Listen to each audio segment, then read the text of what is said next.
Welcome back. If you're just joining us, this is Entertainment News on Channels Television. At an earlier press conference before the concert, the host and House on the Rock pastor and founder of the experience, Pastor Paul Adefarasin, emphasizes the importance of greater rewards for gospel artists, intellectual property in the continued growth of gospel music in Nigeria in the face of the domination of the secular Afrobeat genre.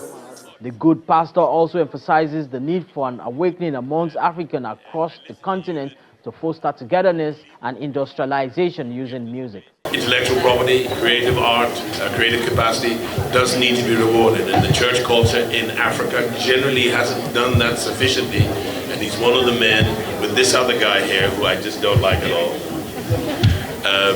Working together with African music, gospel music ministries to create industry so that we can gather more capital for them to be able to take their ministry and industry to another level so it can capaciously fill the earth. Most productive nations in the world have the strongest currencies and the most financial capital and very capable human capital to accomplish the dreams, the vision of their people.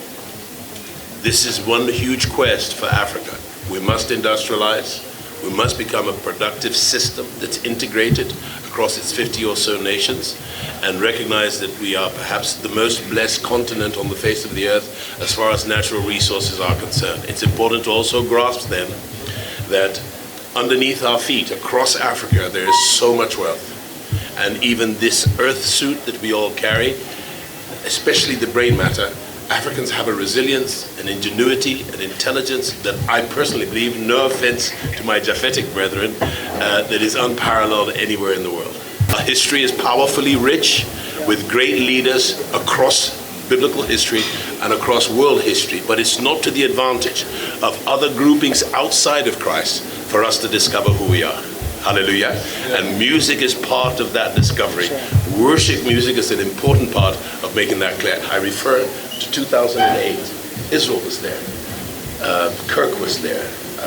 Who else was there? Donnie McClurkin, Don Mern. We did not expect the rain to show up. And, you know, there are 36 Ogoni altars around Tafawa Balewa Square. And there are other interfering altars when something like this shows up. And as Africans, we understand what that means. 4 generations back, everybody here's parent or grandparent or great-grandparent was involved in the occult. And that's been a huge inheritance to us. And what we were doing there was a challenge to the altars. Yeah. And when the rain came pouring down, I assured everybody that this won't last 20 minutes. And then it went to an hour. And then it became more torrential. Then it went to monsoon levels. And it was a downpour that we had to turn these things off so that we didn't electrocute anybody. But it helped us to turn a few things around. Number one, we went to safety and health. We started to shield all our wires because I did not want blood on my hands. I didn't want one person to die, touch the wood of the cross. That hasn't happened in 20 years. And then when the sound went out, nobody left. The crowd was still there. And we couldn't lead song, but all the artists came out of the waterworks to the front stage, and the crowd started to lead us in song. Greatest moment. It was the Ajebota dignitaries that ran to hide under a tent, but we were out there just enjoying showers and monsoons of blessing. And we were local, we were not global, but that's what took us.